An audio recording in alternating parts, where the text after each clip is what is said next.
This article is designed to inform consumers and farmers about the dangers of antibiotic-resistant superbugs in poultry and encourage practices to reduce their spread. You are enjoying a chicken dinner, but an hour later, you are rushing to the bathroom.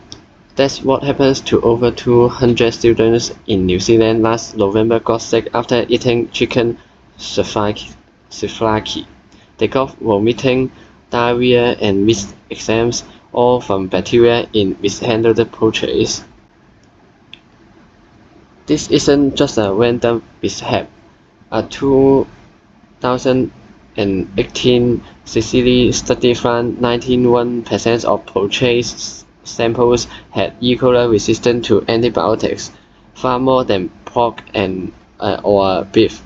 Poultry is a superbug breeding ground. Why? Farmers kill chickens and use antibiotics routinely. Bacteria evolve sharing resistance like a microbial internet through DNA package, creating superbugs that spread fast.